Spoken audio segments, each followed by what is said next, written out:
Hello everybody, my name is Solo, welcome back to the channel, and today we're back here on Anime Rangers X. If you guys missed it, the Halloween update came out, and I really didn't cover it that much, mostly because I knew it was going to take a while, and I'm still not completely done with it. I'm still going to be missing 2 characters, but basically the way that it works is there are 5 characters, I believe, currently. There might be more. But you have Alucard, who is up here. And you can get his quest by talking to him. And then if you go to your special quests, you can sit there and see to get him, you need 50,000 takedowns, which maybe I'll try to do. I don't know. It's pretty late already, so I'm not sure if I'm going to do it at this point. But we also have these, which is the boss event. Unfortunately, there are no shinies left, unfortunately, but we already had the boss anyway. And then also there's this event, which gives you the candy for evoing the boss, and then the 3 other units, which I already have the 3 other units. I already have a Pumpkin Queen, a Fear, and a Skeleton King.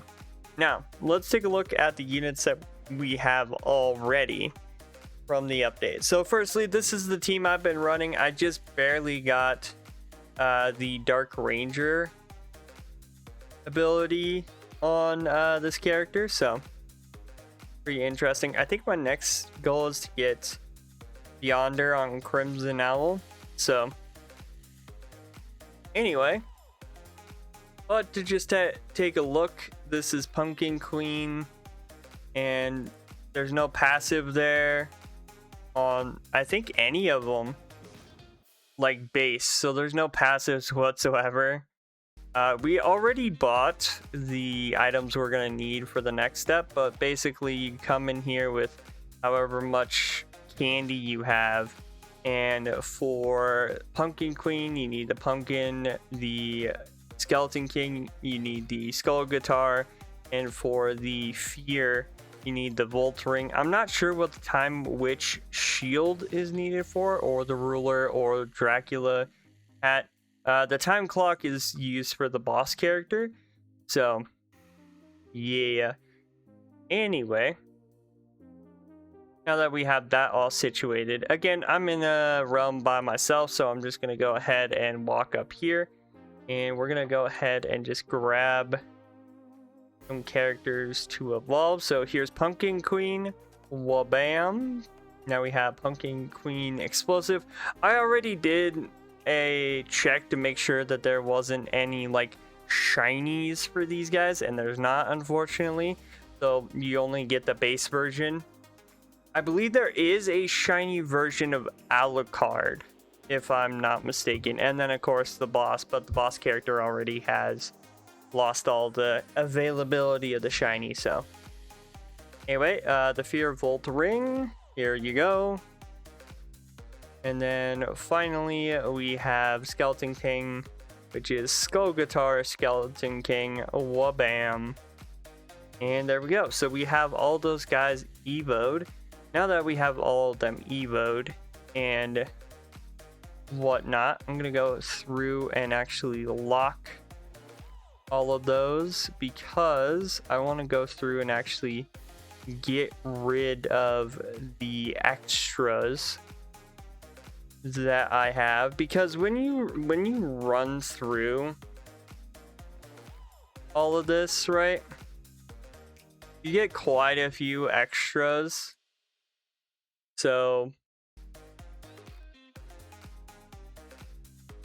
we're gonna just go through and sell anything that isn't locked, as you can see.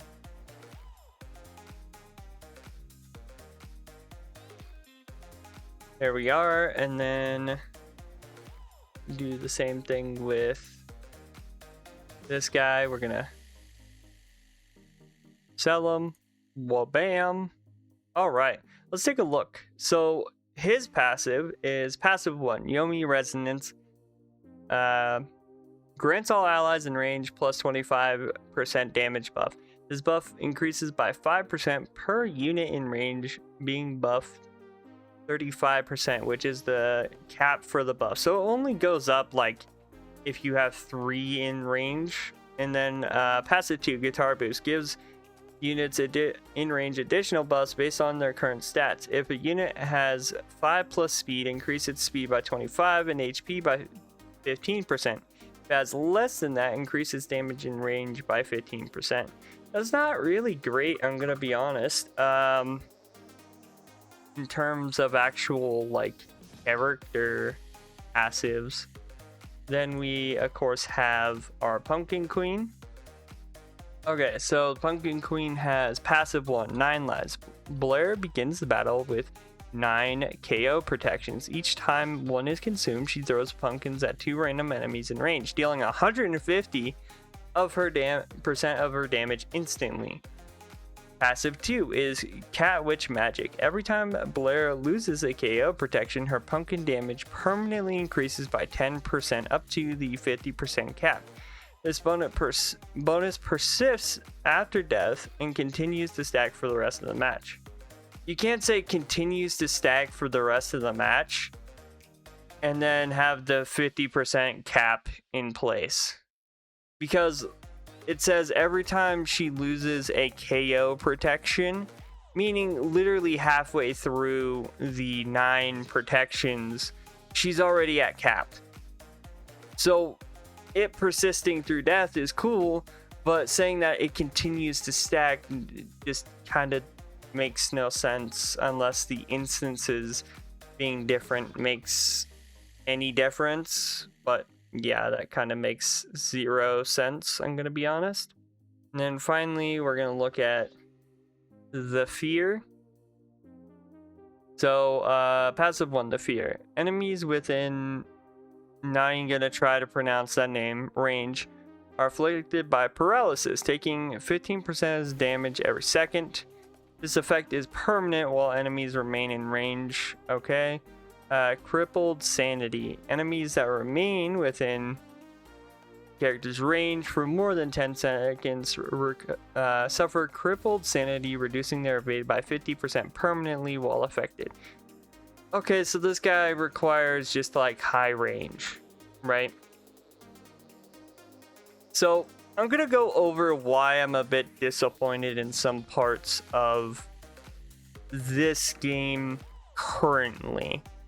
So firstly, we kind of regress back to doing these boss events. Mind you, I'm glad that it's just the like limited shiny like units, right?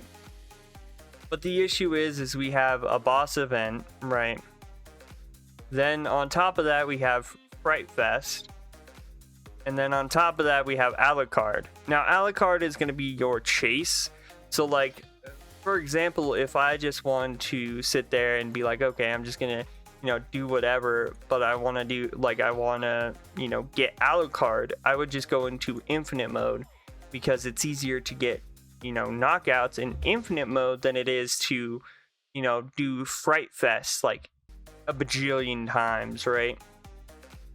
And that's the thing that, like, you got to think about when, like, making updates. Is it bad that they have them spread throughout, stuff and that there's a grind for it? Absolutely not. I think the whole, getting that many eliminations is a fine thing to do because, again, I think some of the characters that we've gotten are pretty stupidly easy to get. However, one of the things I do have a problem with is the fact that we're kind of jumbling a lot of stuff together. There's not really a cohesion to it. Like, for example, a lot of the characters that are released in this update are from different areas of like anime, right? And they're all Halloween themed, I get that. But the issue with it being is they've had many talks about like ARX becoming more kind of focused on like making teams that are kind of somewhere around the similar anime. They're like, hey, yeah, you have like a Bleach anime or something like that, and you have that team and they're really good for this, or you have like this team that's really good for something else, right? And the issue that falls when we have updates like the Halloween one or others is the fact that there's no real team up mechanic. It's literally just doing like some of the same stuff we've done over and over again. And it kind of falls where SpongeBob Tower Defense falls short, where, well, yes, we are getting, you know, different passives and different, you know, things that seem cool. In the end of the day, we're still struggling with being able to make something not only cool, but also something new that isn't just the same mechanic with a different coat of paint. For example, you know, when they've done like different modes that are literally just like dungeon, but again, in a different paint, right? Or when they've done modes that are just like either dungeon or just another raid in a different paint. Or with this update where they did a boss event, but it's after they nerfed basically almost every character to the point where, you know, a lot of the clear times were not great. You get what I'm saying? It feels like you're running in a circle. And the more and more you run in a circle, you start to realize that, well, yes, the devs are probably doing what they can. It's still not the same as doing something different, right?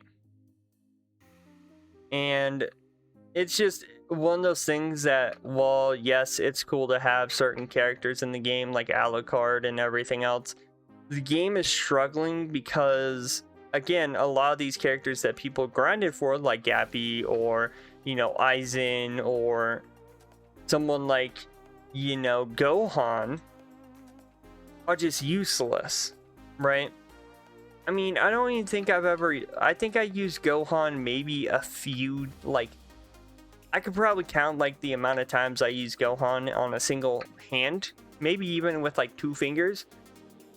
And that's because he's just so underpowered. Same with like Aizen and some of the other Rangers, that there's no point in running them. I mean, this is like the optimal team right now for me for the boss event, because I don't have the new character evoed. Once I get the new character evoed, I can literally readjust this team to be the like optimal team to do the boss event, right?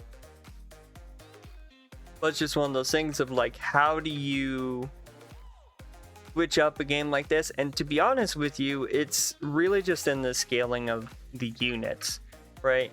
It's a thing of like, you want your units to be good, but you don't want them to be so good that it feels like how FNTD does with like Apex units or Nightmare units or something like that, where you're just like, the only way to clear something is through having like a Beyond unit, or having a Ranger unit of a certain caliber is the only way to clear something, right? But you also don't want it where these Ranger units, which a good chunk of them now, besides maybe Crimson Owl, are just garbage, to not put it like lightly. And we'll have to see what they add tomorrow, because they did put out a poll asking if people wanted like quality of life, and then tomorrow to add content. But again, it's just a big thing of like what they actually add and how things are going to work. So yeah, we'll have to take a look. But anyway, I think I'm going to leave this here. If you guys did enjoy, as always, hit the like button. Comment down below, what are your guys' issues with the game currently? Let me know down in the comments below. Don't forget to subscribe, turn on post notifications, so then you guys never miss a video. And as always, I hope you guys have a good day. Stay safe out there, and I'll see you guys in the next one. Bye-bye.